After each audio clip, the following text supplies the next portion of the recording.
এরকম কেউ যদি আমাদেরকে ছেড়ে চলে যায় তখন আমাদের মনের ভিতরে একটা কালো দাগ পড়ে যায়। আসসালামু আলাইকুম। চলে গেছে ছেড়ে।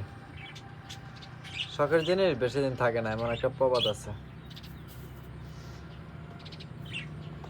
আমার খুব শখের একটা ঘর, এই ঘরটা যেখানে আমি কালার বার্ড রাখতেছি, অনেক দিনের ইচ্ছে ছিল। এটা আমার আসলে ব্যবসার থেকে কখনোই না, এটা শুধুমাত্র আমি শখ থেকে করছি। আর যেহেতু শখের জিনিস, এই জন্য কষ্ট দিবে, এটা স্বাভাবিক।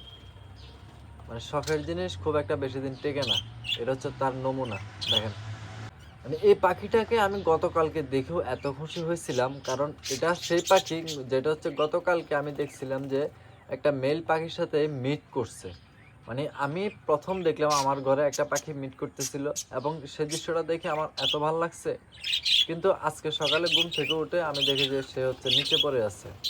মানে কেন হয়েছে এটা আমি বুঝতে পারতেছি না। হুট করে এভাবে আসলে চলে যাইবো আমি কিছুই বুঝতেছি না আমি আসলে। যেহেতু পাখি পালনের উপরে আমার এমনিতেও কোনো অভিজ্ঞতা নাই, নতুন শুরু করছি, সুতরাং এটা কেন চলে গেছে সেটা এমনিতেও বলতে পারতেছি না। তার উপরে এটার উপরেই কি বলবো, আসলে ভাষা নাই আমার। খুব খারাপ লাগতেছে আসলে। আমাদের এই খামার সেক্টরটা এমন, যেহেতু আমরা একদম জীবন নিয়ে চলাফেরা করি, অর্থাৎ আমাদের ব্যবসার যে আইটেমগুলা সেগুলো সবগুলো হচ্ছে জীবিত প্রাণী। আমাদের গরু বলেন, ছাগল বলেন, হাঁস মুরগি যাই বলেন, পাখি বলেন, সব কিন্তু জীবিত। হঠাৎ করে আসলে এভাবে চলে গেলে তখন আমাদের মনের ভিতরে দাগা দিয়ে যায়। এরকম কেউ যদি আমাদেরকে ছেড়ে চলে যায় তখন আমাদের মনের ভিতরে একটা কালো দাগ পড়ে যায়। সেটা আসলে বলে বোঝানো সম্ভব না।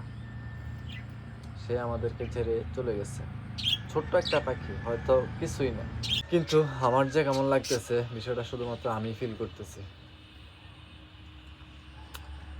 পাখি পালনের উপরে কারো যদি অভিজ্ঞতা থাকে একটু জানাবেন, আমি আসলে বুঝতে পারতেছি না ওর কি কারণে এমন হয়েছে, আমি বুঝতেই পারতেছি না। ভালো থাকবেন সবাই।